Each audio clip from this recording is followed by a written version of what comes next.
पूजा बांधण्याआधी ज्या निमित्तानं आपण या ठिकाणी ही प्रवचन सेवा आयोजित केलेली आहे, आपल्या या कोशिंबी गावातील हे ठाकरे परिवार आणि ठाकरे परिवाराचे पिता श्री कैलासवासी सीताराम हरी ठाकरे बाबांना 28 एप्रिल 2025 रोजी देवाज्ञा झाली। त्यांचं अपघाती निधन झालं आणि त्यांच्या उत्तर कार्यांच्या निमित्तानं आज आपण या ठिकाणी ही प्रवचन सेवा आयोजित केलेली आहे।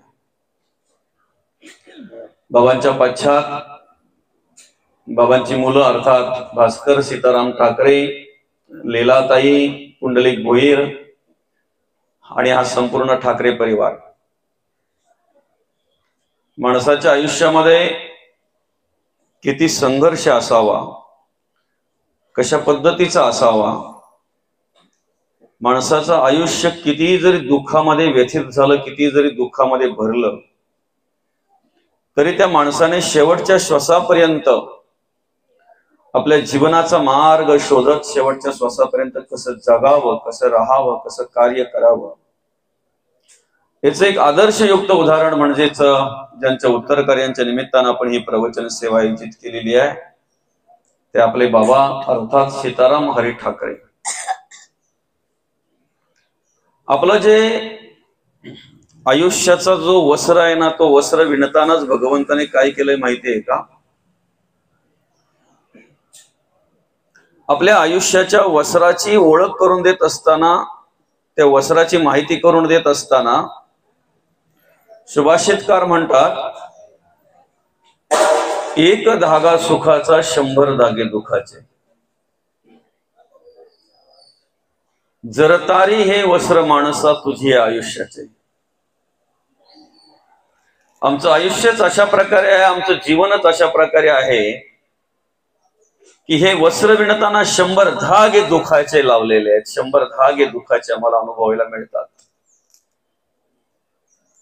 पण कुठेतरी एक सुखाचा धागा आहे ना, त्या सुखाच्या धागेच्या आशेने आम्ही 100 धागे दुखाचे सहन करत असतो। बरं, एक धागा सुखाचा आहे की नाही, तो सुखाचा धागा कुठेतरी आम्हाला मिळेल त्याच्या आशेने आम्ही 100 धागे दुखाचे सहन करत असतो। अशाच प्रकारचं आयुष्य आपल्या सीताराम बाबांचं। बरं का, संघर्ष, दुःख, त्या आयुष्याचा मार्गक्रमण करत असताना अनेक प्रकारचे प्रसंग, अतिशय काबाड कष्ट केले, अतिशय मेहनत घेतली बाबांनी, आपल्या मुलांचं संगोपन केलं, जेवढं काही चांगलं करता येईल तेवढं चांगलं कार्य केलं। कुठल्याही प्रकारची वाईट बुद्धी झाली नाही, कुठल्याही प्रकारचा वाईट विचार त्यांच्या अंतःकरणामध्ये आला नाही। अनेक प्रकारचं दुःख त्यांनी सहन केलं, अनेक प्रकारच्या प्रसंगांना सामोरे गेले। जीवनाचा मार्ग शोधता शोधता, जगण्याचा मार्ग शोधता शोधता मरेपर्यंत जगले, हे विशेष महत्वाचं आहे। बरं का, आयुष्यामध्ये दुःख प्राप्त झालं म्हणून आत्महत्या करणारी माणसं आम्हाला अनेक पाहायला मिळतात। थोडाफार काही प्रसंग आला की जीवन संपवणारी माणसं आम्हाला अनेक प्रकारची पाहायला मिळतात। पण जीवनामध्ये किती दुःख असलं, किती प्रसंग आले, तरी सुद्धा मरेपर्यंत जगणारी माणसं श्रेष्ठ असतात, थोर असतात। मरेपर्यंत जगणारी माणसं थोर असतात, आणि त्यापैकीच एक आदर्शयुक्त उदाहरण म्हणजे आपले बाबा अर्थात सीताराम हरी ठाकरे, ज्यांच्या उत्तर कार्यांच्या निमित्तानं आपण ही प्रवचन सेवा आयोजित केलेली आहे, ते आपले बाबा।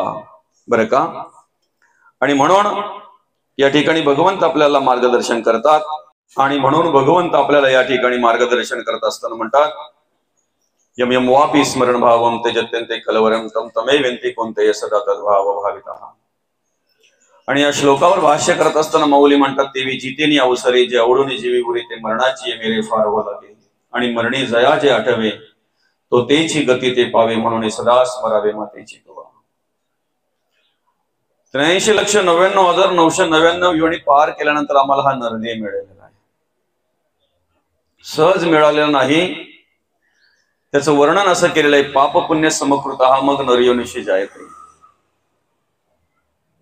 पाप पुण्य समान झाल्यानंतर आम्हाला 84 लक्षवी योनी अर्थात हा नरदेह मिळाला.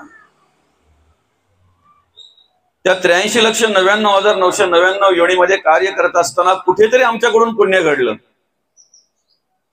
एक एक योनीमध्ये असताना, एक एक योनीमध्ये कार्य करत असताना कुठेतरी चिरीमिरी का विना पण पुण्य घडलं. ते पुण्य वाढता वाढता वाढता वाढता ज्या वेळेला पाप आणि पुण्य समान झालं त्यावेळेला आम्हाला नरदेह मिळाला.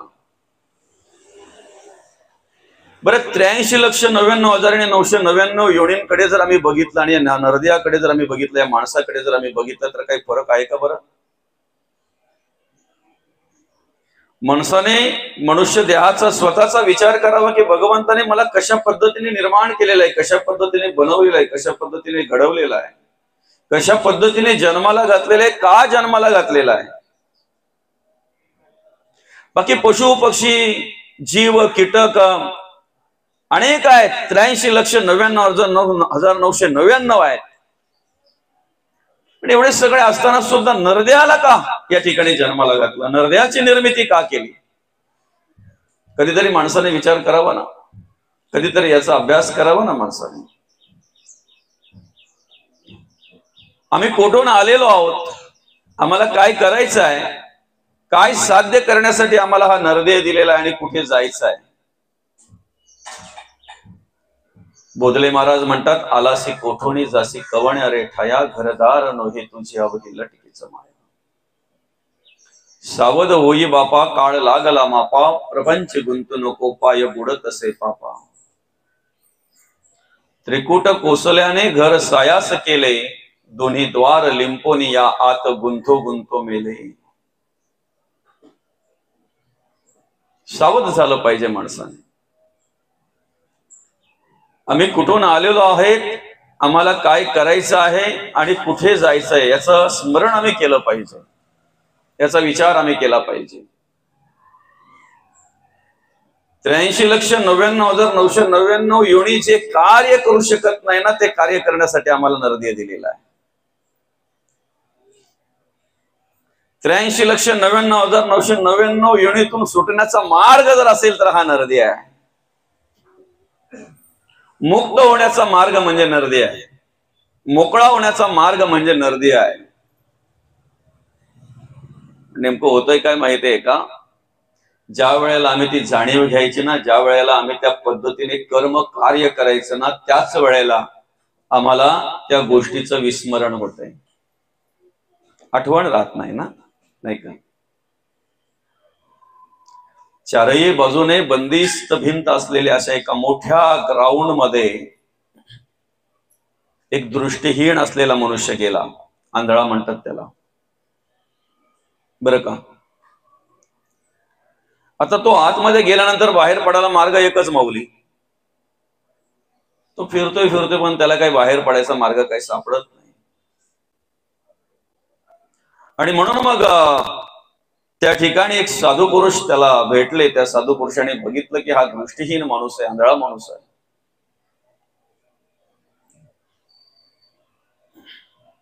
दादा, काय हवंय तुम्हाला, काय चाचपडताय तुम्ही, काय शोधताय तुम्ही? त्यावेळेला त्या दृष्टीहीन असलेल्या माणसाने त्या साधू पुरुषाला हात जोडले. त्याला माहित नाहीये कोण आहे ते, पण विचारतोय म्हणजे विचारण्याची बुद्धी ज्या अर्थी सुचलेली आहे त्या अर्थी कोणतरी चांगलाच माणूस असेल, सत्पुरुष असेल. आणि म्हणून मग त्याने हात जोडले आणि सांगितलं, बरं का, मला इथून मोकळं व्हायचंय, मला इथून सुटायचंय, मला इथून बाहेर पडायचंय. आता तुम्ही म्हणाल जर ते ग्राउंड होतं, जर ते चारही बाजूला कंपाऊंड होतं, तर मग जर तिथे दृष्टीहीन माणूस जर अडकलेला आहे तर साधू काय करतोय? दृष्टीहीन माणसाला सोडवण्यासाठीच साधू त्या ठिकाणी येत असतात. काय जगाच्या कल्याणा संतांच्या विभूती, त्यांना आवश्यकता नसते यायची. जगद्गुरु तुकोबा मुक्तच होते ना, माऊली ज्ञानोबा मुक्तच होते ना. तुम्हा आम्हाला मोकळे करण्यासाठी येणं आहे त्यांचं, तुम्हा आम्हाला मोकळं करण्यासाठी येणं आहे त्यांचं. आणि मग त्यांचं कर्तव्य आहे, जे काही तळमळीने मोकळं होण्यासाठी प्रयत्न करतायत त्यांना ते मोकळं करत असतात, मुक्त करत असतात. आणि म्हणून मग त्या ठिकाणी काय झालं नेमकं तर बघा, त्या साधू पुरुषाने विचारलं, दादा काय शोधतोय तू, काय हवं आहे तुला? जी प्रार्थना, जे म्हणणं त्याचं आहे, जे त्याने त्या साधूला सांगितलं, मागितलं. आपण सुद्धा या सृष्टीमध्ये दृष्टीहीन म्हणूनच कार्य करत असतो. आम्हाला काही कळत नाही, डोळे असून नसल्यासारखं, बरं का, डोळे असून नसल्यासारखं. मंदिरातला देव कळतो पण घरातला देव कळत नाही, याला दृष्टीहीन म्हणतात, बरं का. तीर्थाचा देव कळतोय पण घरातला देव कळत नाही, याला दृष्टीहीन म्हणतात. आम्ही घडवलेल्या मूर्तीची आम्ही काळजी घेतोय, आम्ही घडवलेल्या मूर्तीला आम्ही नैवेद्य दाखवतोय, आम्ही घडवलेल्या मूर्तीला आम्ही हार घालतोय, आम्ही घडवलेल्या मूर्तीला आम्ही 5 फळं देतोय, पण आम्हाला घडवलेल्या मूर्तीची जाणीव आम्हाला होत नाही, ते शव आमच्याकडून घडत नाही, याला दृष्टीहीन म्हणतात, याला दृष्टीहीन म्हणतात. दृष्टीहीन असलेल्या माणसाने ज्या वेळेला सत्पुरुष भेटतात ना, साधू पुरुष भेटतात ना, त्यावेळेला त्यांना हात जोडून एकच विनंती करायची आहे, मला इथून सुटायचं आहे, मला इथून मोकळं व्हायचं आहे, बरं का. आता मार्ग दाखवण्याचं काम ते साधू करत असतात, मार्ग दाखवण्याचं काम साधू करत असतात. मग त्या साधूने काय केलं, त्याला त्या ग्राउंडला, त्या भिंतीला लावून दिलं, बरं का, त्या कंपाऊंडला त्याने त्या लावून दिलं त्या साधूने. आणि काय सांगितलं ही भिंत चाचपडत पुढे निघून जा, जिथे भिंत संपेल तिथे गेट आला समजा, बाहेर पडशील. आता तो चाचपडत निघाला. पोपटाची योनी, कावल्याची योनी, कुत्र्याची योनी, मांजराची योनी, गाढवाची योनी, बैलाची योनी, चाचपडत निघाला. आणि नेमका गेट यायची वेळ, आणि मग विचार करायला लागला, एवढा वेळ चाचपडले तेव्हा नाही भिंत संपली, आता तर डोक्याला खाज आलेली आहे, खाजवता पुढे गेलो तर काय विशेष होणार आहे. आणि डोक्याला खाजवता पुढे निघेपर्यंत गेट येऊन गेला. अशा बऱ्याच फेऱ्या झाल्या ना आपल्या, कधी डोक्याला खाज आली, कधी पाठीला खाज आली, कधी पायाला खाज आली, काय बाबा. उपजे ते नासे आणि नासे ते पुनरपि दिसे, हे घटिका यंत्र तैसे परिभ्रमेता. पुनरपि जननम पुनरपि मरणम पुनरपि जननी जठरी शयनम. किती येणं जाणं झालं आपलं, किती वेळा येणं जाणं झालं, बरं. कितीतरी वेळा येणं जाणं झालं, परिवर्तन काहीच नाही ना. साधू बोध नाही झाला ना, साधू बोध झाला का नाही झाला, आत्मबोध झाला का नाही झाला, आम्ही काय केलं पाहिजे, कसं जगलं पाहिजे, कसं वागलं पाहिजे, काही नाही आहे. अनेक योन्या पार करून ज्या वेळेला आम्हाला मुख्य गेट मिळतोय ना, ह्या मुक्तीचा मार्ग, मोक्षाचा मार्ग, ह्या सगळ्या कंपाऊंड मधून मोकळा होण्याचा मार्ग ज्या वेळेला मला हा नरदेह मिळतो ना, त्यावेळेला विषयांची खाज माणसाला येते, त्यावेळेला वासनेची खाज माणसाला येते, त्यावेळेला नको त्या व्यसनाची खाज माणसाला येते. कामाधीन होतो मनुष्य, क्रोधाधीन होतो मनुष्य, लोभाधीन होतो, विषयाधीन मनुष्य होतो. आणि एकदा काय विषयाधीन झाला ना, गेट येऊन जातो, पत्ता लागत नाही. त्याच्या जगण्या वागण्याला अर्थ नसते बाबा. त्याला म्हणतात जन्माला आला काय आणि पाणी वाहून मेला, फरक काहीच नाही. भूक तुम्हाला लागते, प्राण्या पक्ष्यांना पण भूक लागते ना. क्षुधा, तृषा, आलस्य, निद्रा आणि मैथुन हे 5 भाग आम्हाला आहेत. माणसाला भूक लागते, तहान लागते, आलस आहे, निद्रा आहे, उत्पत्ती करण्याचं काम मनुष्य करतोय, मैथुन. प्राणी पक्षी यापेक्षा वेगळं काही करतात का? फरक एवढाच आहे, कुत्र्याला भूक लागल्यानंतर तो 4 घरं फिरतो, एखाद्या गल्लीमध्ये रट्टे खातो, पण 4थ्या-5व्या घरामध्ये त्याला कुठेतरी अर्धी भाकर मिळाली की तो निवांत जाऊन कुठेतरी शांत बसतो. संध्याकाळचा विचार तो करत नाही, संध्याकाळी भूक लागल्यानंतर तो पाहतो कुठे जायचं, काय करायचं ते.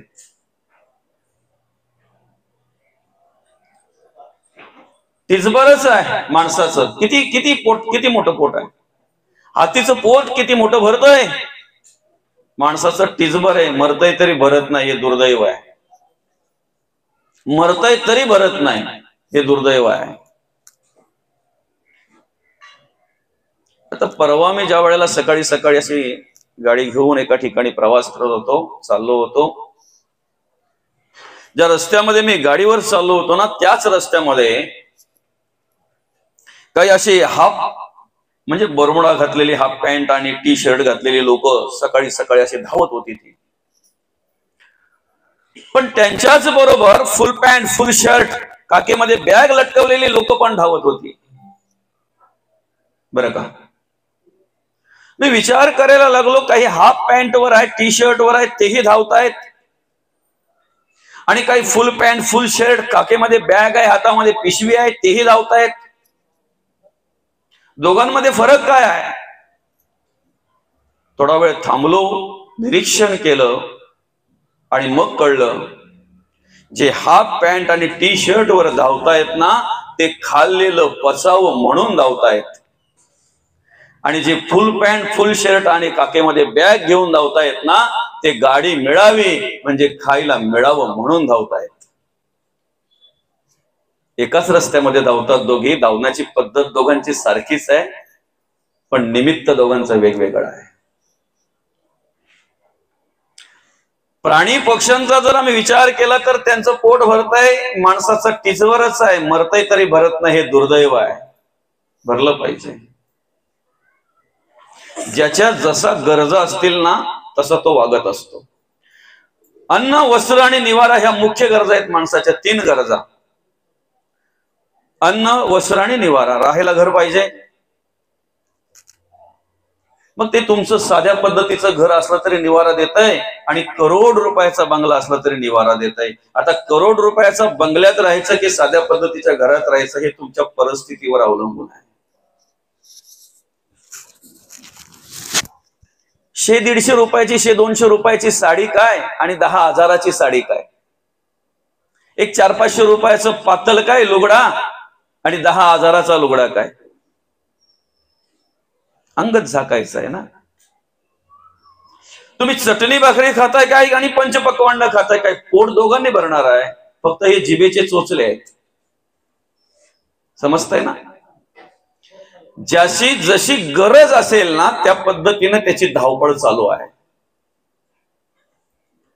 काही माणसं आम्हाला या मार्केटमध्ये अशी पाहायला मिळतात, बाजारामध्ये अशी पाहायला मिळतात की दिवसाला 200 मिळाले तरी समाधानी, 2000 मिळाले तरी समाधानी नाही काही, बरं का. काही असे पाहायला मिळतात की 200 जरी खिशात पडले तरी समाधानी, तरी त्यांना खूप मोठे वाटतात ते. काहींना दिवसाला 2000 जरी खिशात पडले ना तरी समाधानी नाहीत. काही काबाड कष्ट करून मेहनत करून घाम गाळून आपला टिचभर पोट भरतायत, तर काही तोच टिचभर पोट भरण्यासाठी चोरी लबाडी करतायत, अधर्माने वागतायत, अनितीने वागतायत. जगणं वागणं दोघांचं आहे, पण दोघांच्या जगण्या वागण्यामध्ये फरक आहे ना. दोघांच्या जगण्या वागण्यामध्ये फरक आहे ना. भूक आम्हाला लागते, भूक प्राण्या पक्ष्यांनाही लागते, तहान आम्हाला लागते, प्राण्या पक्ष्यांनाही तहान लागते. फरक एवढाच आहे की प्राणी पक्षी पाणी पिऊनच तहान भागवतात, माणूस काय काय पिऊन तहान भागवतो ते त्याचं त्यालाच माहिती. आणि कसली कसली तहान लागते माणसाला. घरामध्ये हांडे भरलेले आहेत, पण संध्याकाळच्या वेळेला हांड्यातलं पाणी पिऊन त्याची तहान भागतच नाही ना. त्याला भलतच पाणी प्यायची सनक, भलतच पाणी पिण्याची त्याला लहर येते. ती तहान. अवनीच्या वेळेला जेव्हा आम्ही चिखलाला नांगरणीला ज्या वेळेला बैल ते झुपतोय की नाही नांगराला, नाही बाबा काय म्हणतात त्याला, बऱ्या, बऱ्या ना, बरोबर ना. गाडीचा झुक्यार, नांगराचा बऱ्या. सकाळपासून संध्याकाळपर्यंत तो बऱ्या त्यांच्या मानेवर खांद्यावर असतो, इथे ना मानेवर असतो नाही का इथे, बरोबर आहे की नाही. नांगर ओढायचं काम कोण करतंय? बैल. खरी मेहनत कोणाची आहे? बैलांची. त्याला फक्त खुंटा घेऊन ना खुंटा धरून फक्त मागे फिरायचं, बाकी काय त्याच्याकडे? थकवा उतरायला कोण जातो? एकदा तो बऱ्या बाजूला ठेवला ना की बैल बरोबर घरी येतात. बरोबर म्हणजे मध्यभागी जरी त्याचं घर असला ना, गावातली 10 गोठे 10 घर ओलांडून बरोबर त्यांच्याच गोठ्यात जातात. आणि त्याच्याही पलीकडे सांगू, बांडा बांड्याच्याच दाव्याला आणि काला काल्याच्याच दाव्याला. म्हणून पशु पक्षी गुणवंत आहेत. 7 वाजले, बैल आले, 7:30 वाजले, 7:45 वाजले, नांगऱ्याचा पत्त्याने शेवटी शोधायला गेल्यावर कुठल्या तरी पर्यामध्ये सापडतो. माणसाची तहान, क्षुधा, तृषा, आलस्य, निद्रा आणि मैथून, उत्पत्ती आम्ही करतोय, उत्पत्ती प्राणी पक्षी करतात. मग एवढंच करून जर आम्ही या जगाचा निरोप घेत असू तर प्राण्या पक्ष्यांमध्ये आणि आमच्यामध्ये फरक काय बरं? एवढंच करून जर बाबा आपण या जगाचा निरोप घेत असू तर त्यांच्यात आणि आपल्यात फरक काय? काय फरक आहे त्यांच्यात आपल्यात? म्हणून या ठिकाणी काय म्हणतात की आपण विचार केला पाहिजे, आम्हाला हा नरदेह भगवंताने कशासाठी दिलेला आहे, मनुष्य देह कशासाठी दिलेला आहे भगवंताने? काहीतरी वेगळं आहे ना. उभ्या कण्याचा निर्माण केलेला आहे, विशेष बुद्धी दिलेली आहे, विशेष जाणीव दिलेली आहे, जगण्याचं स्वतंत्र दिलेलं आहे. त्याच्याही पलीकडे जाऊ ना. भूक लागली तर मागतोय माणूस, तहान लागली तर मागतोय माणूस. पेंड्यांचा ढीक पडलेला आहे, त्या बैलाला भूक पण लागलेली आहे, पण सांगू शकत नाही मालकाला, अरे मालका एखादी बुड्डी टाक दादा मला पेंड्याची. सांगू शकतो? परा, पच्छंती, मध्यमानी, वैखरी या 4ही वाचा माणसाला दिलेल्या आहेत. निंदा करायला नाही, कोणाची नालिस्ती करायला नाही. देवाचं स्तवन करण्यासाठी भगवंताने आम्हाला ही वैखरी दिलेली आहे. देवाचं नामस्मरण करण्यासाठी भगवंताने आम्हाला ही वैखरी दिलेली आहे. आणि म्हणून मग या ठिकाणी भगवंत म्हणतात, देवाचं नामस्मरण जर आमच्याकडून घडलं पाहिजे, देवाचं नामचिंतन जर आमच्याकडून घडलं पाहिजे, तर आम्ही प्रथम ओळख घेतली पाहिजे या सृष्टीमध्ये आमचं काय आणि परक काय. उद्धाराचा मार्ग काय आहे? नामस्मरण हेच उद्धाराचा मार्ग आहे. यम यम वापी स्मरण भावम त्यजत्यंते कलेवरम तम तमेवंती कोणते सदा तद्भाव भावितः. तेवी जितेनी अवसरे जेवढून जीवी बोले ते मरणाची मेरे फार हो लागे आणि मरणी जयाचे आठवे तो तेची गती ते पावे म्हणून सदा स्मरावे मातेची. जे आज आम्हाला आमचं वाटतंय ना, ते 83,99,999 योनींमध्ये आमचंच असेल असं नाही. काय ज्या आई वडिलांच्या पोटी आज आम्ही जन्माला आलेलो आहोत त्या योनींमध्ये त्या वेळेला तेच आई वडील आमचे असतील असं नाही. जी बाई आम्हाला आज प्राप्त झालेली, जी मुलं बाला आज आमच्या पोटी जन्माला आलेली तीच याच्या आधी असतील असं नाही.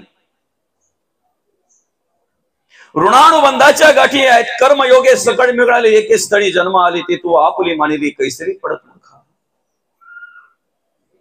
ज्या आई वडिलांचे ऋण आमच्यावर आहेत त्याच आई वडिलांच्या पोटी आमचा जन्म झालेला आहे. ज्या बाईचे ऋण आमच्यावर आहेत, जे आमचे ऋण ज्या बाईवर आहेत तीच बाई आम्हाला प्राप्त झालेली आहे. ज्या मुलांवर आमचे ऋण आहेत, ज्या मुलांचे आमच्यावर ऋण आहेत, तीच मुलं आमच्या पोटी जन्माला आलेली आहेत. याच्या पुढे ती आमची असतीलच असं नाही. आता वर्तमान कालामध्ये आम्ही विचार केला पाहिजे, जे माझं वाटतंय ते माझं आहे का? आपण घरापासून सुरुवात करू. चला, माणूस मेल्यानंतर ते घर त्याच्या किती वर्ष नावावर राहतंय? किती वर्ष म्हटलोय मी? काय किती वर्ष? वर्ष लगेच ग्रामपंचायत मध्ये जाऊन लगेच मृत्यूचा दाखला घेऊन लगेच बरं का? आहे का एखाद्या कोणाच्या अजून पंजोबाच्या नावावरच घरपट्टी आहे? पंजोबा जाऊन जवळजवळ 60 वर्ष झाली, 40-50 वर्ष झाली पंजोबा जाऊन, अजून पंजोबाच्याच नावावर घरी असं कुठलं आहे का घर? एखादा फोटो नाही ठेवला पंजोबाचा. ज्याची शेती राबतोय, ज्याच्या घरात राहतोय, ज्याच्या मुलं या जगात आलाय, त्या पंजोबाला कुठं गायब केला काय माहिती आहे का? माझ्या घरी माझ्या पंजोबाचा फोटो आहे म्हणून मी सांगतो, माझा अधिकार आहे सांगण्याचा. हो, ठेवलाय मी अजून आणि ठेवणार. हा टिळा लावण्याचा अधिकार मला त्याने दिलेला आहे. काय समजतंय? खूप खोल आहे त्या गोष्टी. या व्यासपीठावर बसण्याचा अधिकार माझ्या पंजोबाने आजोबाने मला दिलेला आहे. त्यांचं स्मरण करणं माझं कर्तव्य आहे. बाकी नंतर भेटले सगळे, बाकी नंतर भेटले सगळे. आम्ही लगेच विसरतोय. एकदा फोटो आला, पडला, फुटला की माळ्यावर टाकला की गायब, तिथून गेला. एकदा माणूस गेला ना की काही दिवसातच ते घर दुसऱ्याच्या मुलाच्या नातवाच्या नावावर होऊन जात आहे. कधीतरी पाहुणे जर आले ना तर तो बांधावर उभा राहून सांगतो, या बांधापासून तर त्या लांब पर्यंत जांभळीचं झाड दिसतंय ना, त्या झाडापर्यंत अख्खा एक गट आपला. बरं, अजा गेला, पणजा गेला, बाप मसने गेला, आणि देखत देखत नातू पण तोही तैसा झाला. माणूस गेल्यानंतर काय होतंय बरं? काय? आता मागे एक सोशल मीडियाला आपण व्हॉट्सअपला एक व्हिडिओ पाहत होतो. कोर्टाच्या बाहेर बहिणींची आणि भावांची एवढी भांडण, एकमेकाच्या झिंजा तिथं धरल्या होत्या. कशावरून? जागेवरून. बाप गेला, आता आमचा आम्हाला वाटा द्या, आमचा आम्हाला हिस्सा द्या. एवढं पण कमवून ठेवू नका की तुमच्या मरणोत्तर तुमची मुलं एकमेकाच्या जीवावर उठतील. म्हणून संपत्तीपेक्षा संस्कार महत्वाचे आहेत. काय समजतंय का? कमवा ना कमवू नका असं नाही. धर्माने, नीतीने, घाम गाळून, कष्ट करून, मेहनत घेऊन कमवा. सुख मिळेल त्याच्याने तुम्हाला. पण संपत्ती कमवता कमवता संस्कार ही निर्माण केले पाहिजेत की जेणेकरून आपलाही काळ व्यवस्थित जाईल आणि आपल्या मुलाबालांचा काळही व्यवस्थित जाईल. ते फक्त संस्कारांनीच पाहता येईल, संस्कारांनीच शक्य आहे. माझं घर म्हणून, हा घर कोणाचा? अमक्याचा. माझं घर आहे, आम्ही सहज सांगतोय ना. ठीक आहे ना बाबा, आहे तर आहे. उड़ जाएगा एक दिन पंछी रहेगा पिंजरा खाली. जिंदगी एक किराए का घर है, एक ना एक दिन बदलना पड़ेगा. मौत जब तुमको आवाज देगी, घर से बाहर निकलना पड़ेगा. त्यापन ना यापन. सांझ के बाद होगा सवेरा, देखना है अगर दिन सुनेरा.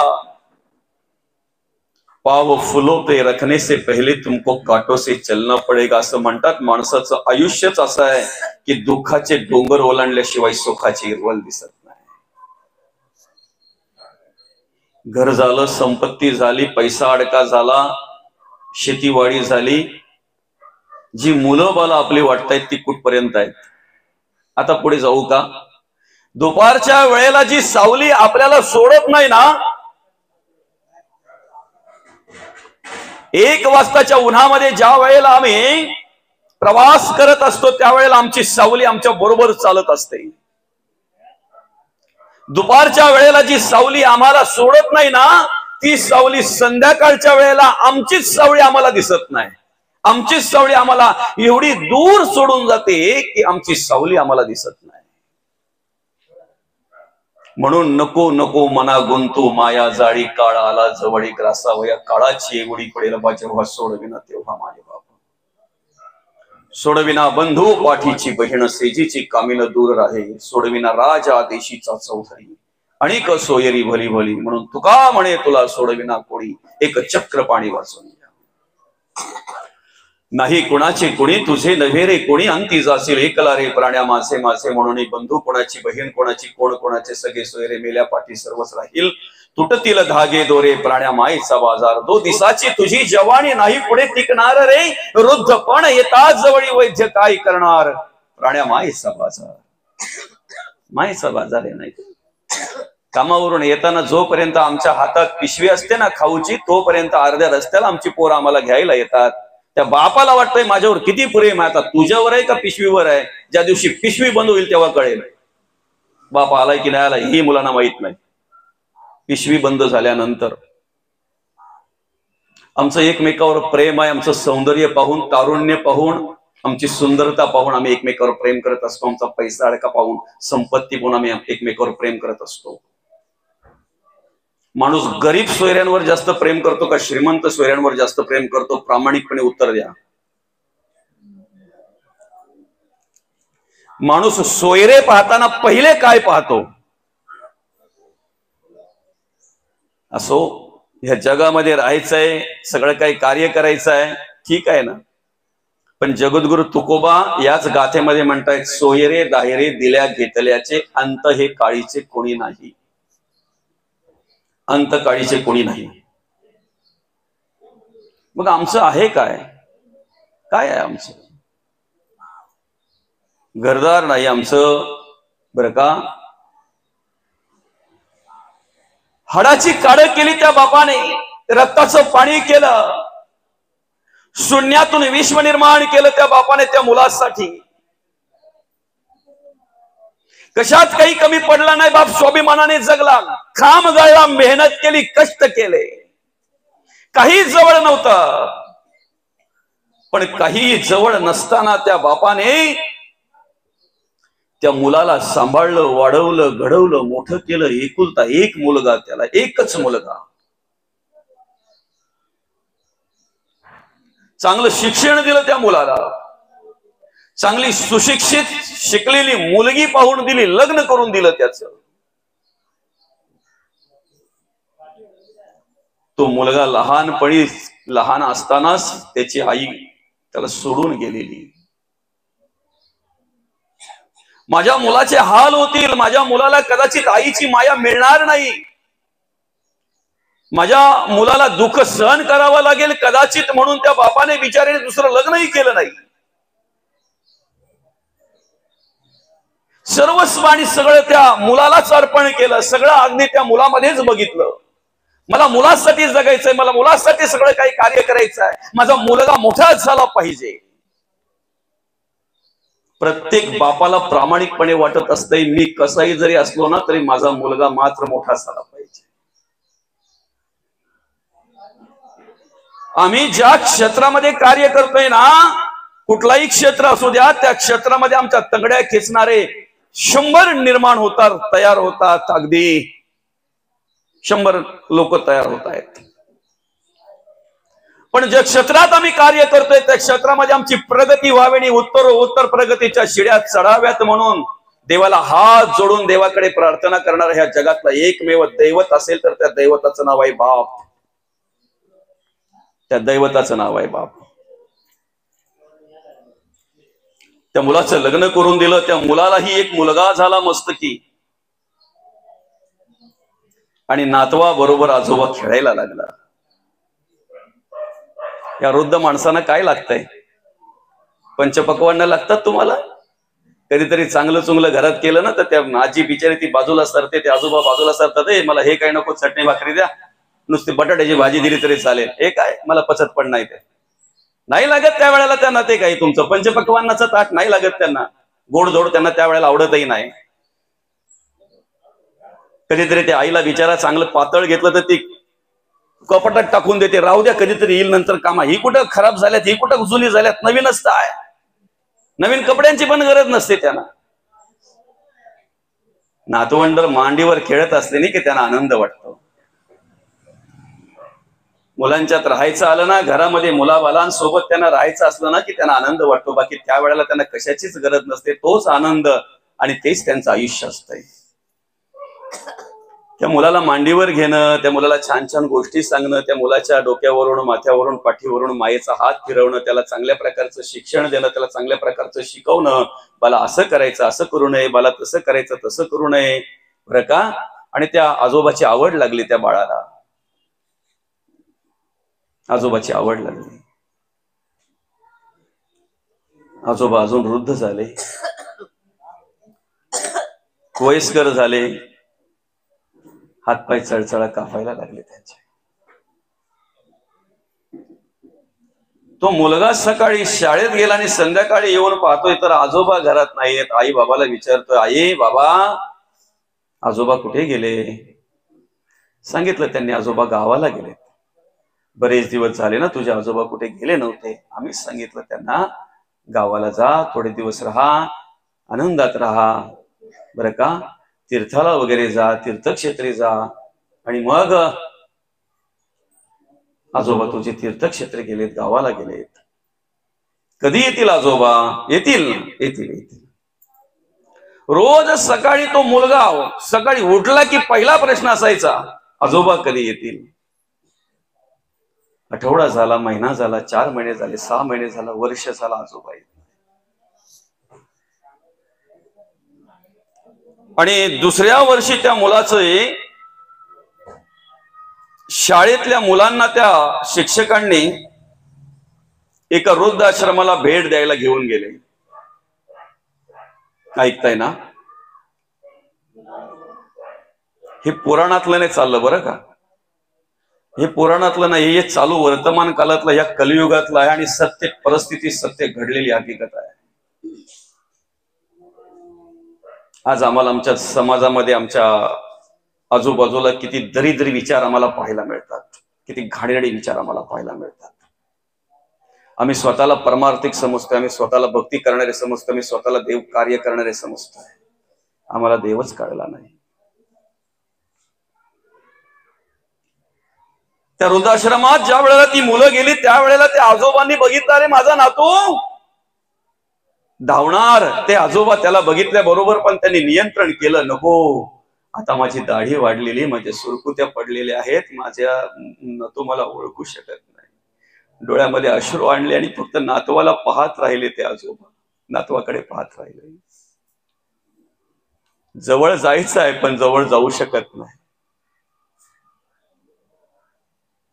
खेळतोय तो नातू, खेळता खेळता त्याची नजर गेली त्या दाढीवाल्या बाबाकडं.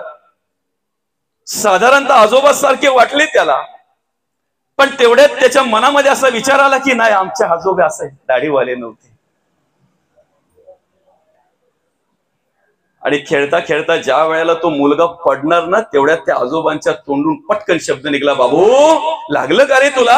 आणि मग त्याला कळलं, हा आवाज माझ्याच आजोबाचा आहे, आणि आवाज जर माझ्या आजोबाचा आहे तर माझेच आजोबा आहेत. जाऊन त्या ठिकाणी मिठी मारली त्या बाळाने, आजोबा तुम्हाला किती शोधलो मी, किती शोधलो.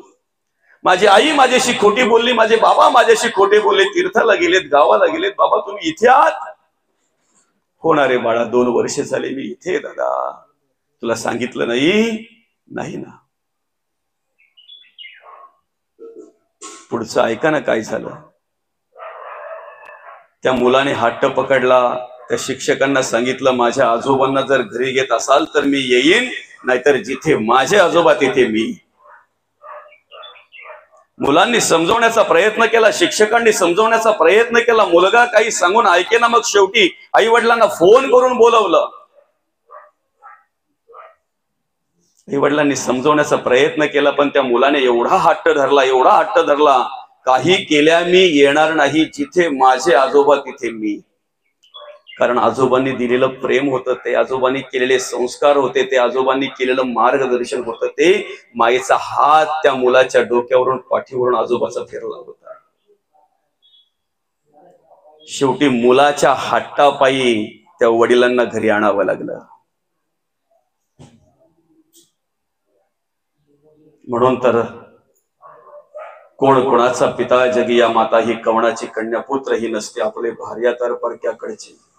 बंधू भगिनी सगळे सोयरे, आपता इष्ट संपत्तीची, कोणी नसे या जगी आपले धरी कासतू धर्माची.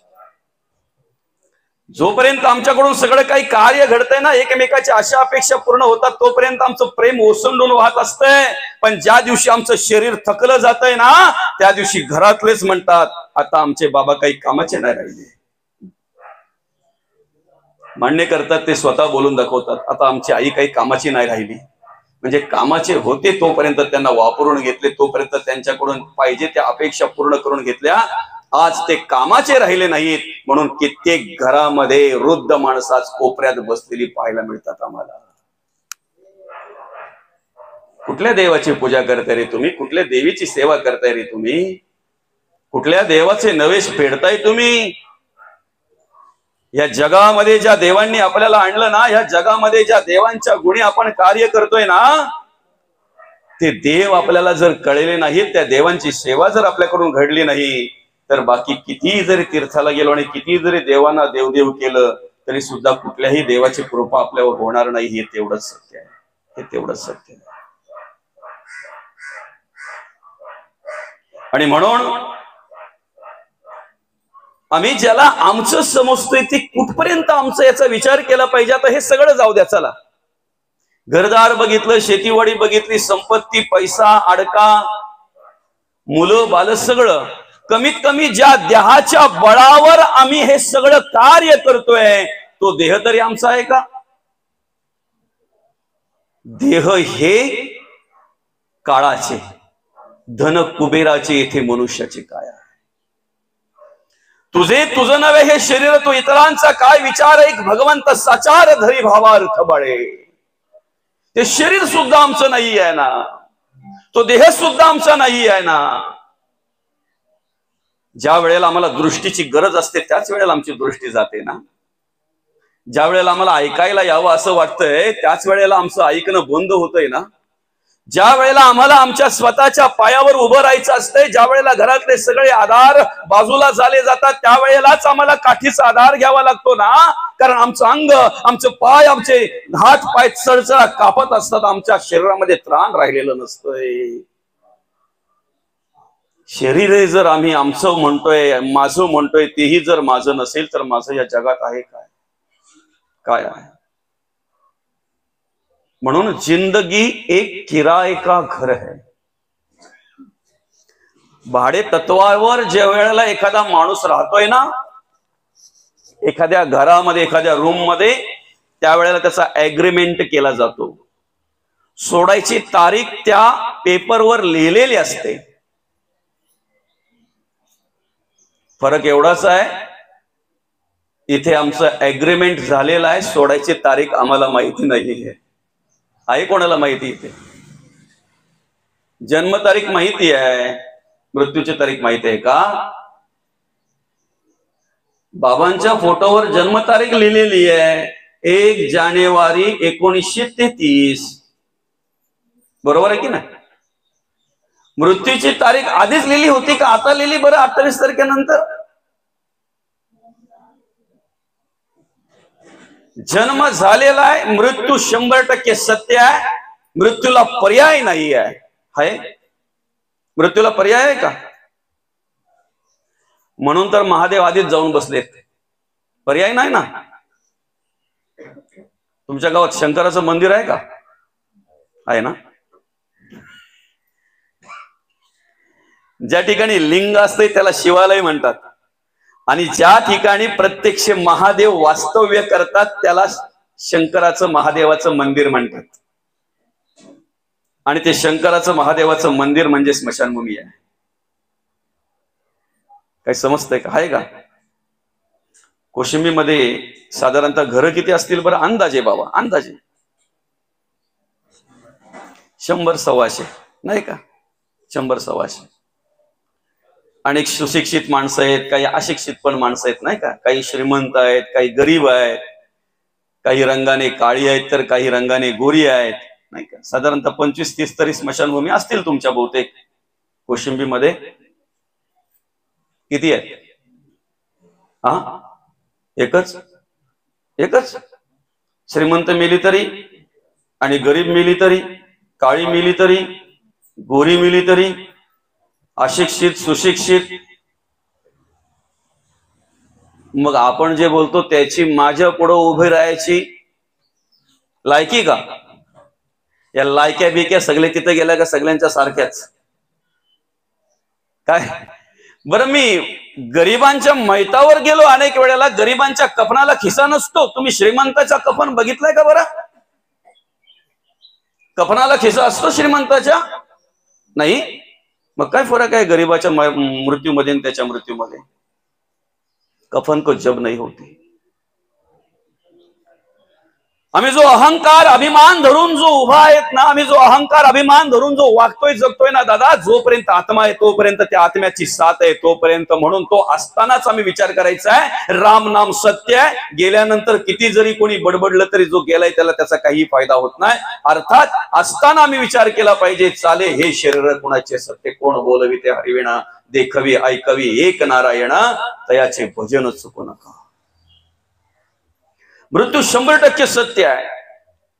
मृत्यूला पर्याय नाही आहे, मृत्यूला पर्याय नाही आहे. जन्म कुठे व्हावा, कसा व्हावा, कधी व्हावा या आमच्या हातात नव्हतं. होतं का माऊली? जन्म कुठल्या घरात व्हावा आपल्या इच्छेप्रमाणे झालाय का, कसं काय?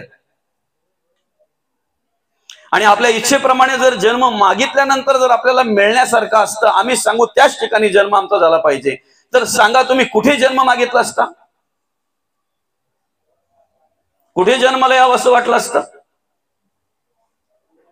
आता सगळं लांब जाऊ द्या. चला, तुम्ही ज्या वेळेला एखाद्या शुभ कार्याच्या वेळेला 1000 माणसं असतात, 500 बाया असतात, महिला असतात, अशा कार्याच्या अशा मंडपामध्ये ज्या वेळेला तुम्ही जाताय त्या वेळेला माई माऊली तुम्ही कोणत्या बाईचं निरीक्षण करत बसता बरं? कोणत्या बाईकडे एकटक लावून पाहता बरं? जिच्या गळ्यामध्ये जास्त सोनं आहे ना. काय मावशी, खरं आहे की ओढ आहे? खरं आहे ना. बरं, नुसतं एकटक लावून पाहताच का अजून काय मनामध्ये येतंय? आमच्या हातात जर जन्म असता तर आम्ही जन्म कुठे मागितला असता? आम्ही सुद्धा कधीतरी प्रवास करत असताना असा मोठा बंगला बघितला, 10-12 गाड्या, अशा घराच्या समोर 4-5 गाड्या मस्त की असा असं सगळं मोठं ऐश्वर्य संपन्न बघितलं ना की आम्हालाही वाटतंय देवा इथे जर असतो ना तो नुसता परमार्थच केला असता. तेव्हा देव बोलतो तू इथं पण नसता, तिथे जर असता तर तू इथे पण नसता. म्हणून जे आहे ते स्वीकारा. जगद्गुरु तुकोबा म्हणतात, ठेविले अनंते तैसीची राहावे, चित्ते असू द्यावे समाधान. काय म्हणतात जगद्गुरु तुकोबा? जैसी स्थिती आहे तैशा पुरी राहे, कौतुक तूप आहे संचिताचे, कौतुक तूप आहे संचिताचे. बरं, तुमच्या जन्माच्या टायमाला लोकांनी सोहळा साजरा केला, आपण तर रडत आलो. कोणी आहे का इथं हसत आलेला? कोणी आहे? रडत आलोय ना सगळे. मग तुमच्या जन्माच्या टायमाला बर्फी वाटली होती का पेढे वाटले होते बरं? बरं, ते कसे किलो होते आहे का काय आठवण आपल्याला? जन्माचा सोहळा आमचा कसा झाला ते आमचं आम्हाला माहिती नाही. आमच्या मनाप्रमाणे झालं की नाही झालं ते आम्हाला माहित नाही, कारण त्यावेळेला आमचं मनच आम्हाला माहिती नव्हतं. बरोबर आहे? मृत्यू 100% सत्य आहे. जाणं 100% सत्य आहे ना.